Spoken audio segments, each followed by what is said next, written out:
अरे बहेला पवनवा भौजी बहेला पवनवा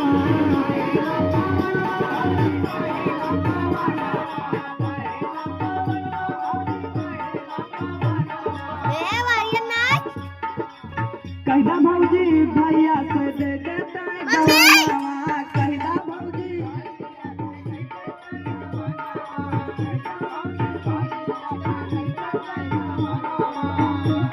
सुनत हो भौजी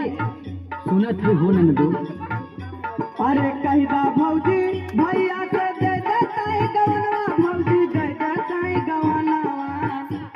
अरे नहीं चाहिए झपिया दौड़े ना चाहिए गहना